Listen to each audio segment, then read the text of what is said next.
चलिए पहले बात करते हैं उत्तर प्रदेश की। उत्तर प्रदेश में टोटल लोकसभा सीटें 80, जिसमें से 70 सीट मिल सकती है एनडीए अर्थात बीजेपी को, और 10 सीट मिल सकते हैं इंडिया मतलब कांग्रेस को। अदर्स को 0 सीट मिल सकता है। उसके बाद आते हैं त्रिपुरा में। त्रिपुरा में टोटल 2 लोकसभा सीट है, जिसमें से दो की दो ही बीजेपी को अर्थात एनडीए को मिल सकती है, जिसमें से कांग्रेस को 0 सीट मिल सकते हैं और अदर्स को भी 0 सीट मिल सकती है। उसके बाद आते हैं दिल्ली में, जिसमें से टोटल 7 लोकसभा सीट है। उसमें से 3 सीट मिल सकती है एनडीए अर्थात बीजेपी को, और उसमें से 4 सीट मिल सकती है इंडिया अर्थात कांग्रेस को, और उसमें अदर्स को मिल सकती है 16 सीट।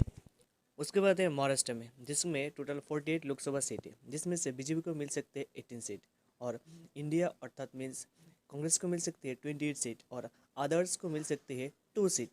तो चलिए चलती है वेस्ट बंगाल की तरफ। वेस्ट बंगाल में टोटल 42 लोकसभा सीट है, जिसमें से 19 सीट मिल सकती है एनडीए अर्थात बीजेपी को, और इसमें से 23 सीट मिल सकती है इंडिया अर्थात कांग्रेस को, और अदर को मिल सकती है 0 सीट। तो चलिए बिहार की तरफ। बिहार में टोटल 40 लोकसभा सीट है, जिसमें से 10 सीट मिल सकती है एनडीए अर्थात बीजेपी को, और उसमें से 30 सीट मिल सकती है इंडिया अर्थात मीन्स कांग्रेस को, और अदर को मिल सकती है 0 सीट।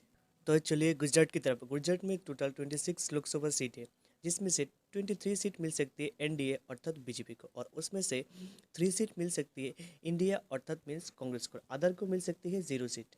तो चलिए हरियाणा की तरफ। हरियाणा में टोटल 10 लोकसभा सीट है, जिसमें से 6 सीट मिल सकती है एनडीए अर्थात बीजेपी को, और उसमें से 4 सीट मिल सकती है इंडिया अर्थात कांग्रेस को, और अदर को मिल सकती है 0 सीट। चलिए आप चलते हैं हिमाचल प्रदेश की तरफ, जिसमें से टोटल 4 लोकसभा सीट है। इसमें से 4 के चारों मिल सकते हैं एनडीए अर्थात बीजेपी को, और उसमें से इंडिया अर्थात कांग्रेस को मिल सकती है 0 सीट, और उसमें से अदर्स को मिल सकती है 0 सीट। चलिए आप देखते हैं कर्नाटक की तरफ। कर्नाटक में टोटल 28 लोकसभा सीट है, जिसमें से 15 सीट मिल सकती है एनडीए अर्थात बीजेपी को, और इसमें से 12 सीट मिल सकती है इंडिया अर्थात कांग्रेस को, और उसमें से 1 सीट मिल सकती है अदर्स को। चलिए आप देखते हैं केरला की तरफ। केरला में टोटल 20 लोकसभा सीट है, जिसमें से 2 सीट मिल सकती है एनडीए अर्थात बीजेपी को, और उसमें से 17 सीट मिल सकती है इंडिया अर्थात कांग्रेस को, और अदर्स को मिल सकती है 1 सीट। चलिए आप देखते हैं आंध्र प्रदेश की तरफ। आंध्र प्रदेश में टोटल 42 लोकसभा सीट है, जिसमें से 2 सीट मिल सकती है एनडीए अर्थात बीजेपी को, और उसमें से 30 सीट मिल सकती है इंडिया अर्थात कांग्रेस को, अदर्स को मिल सकती है 0 सीट।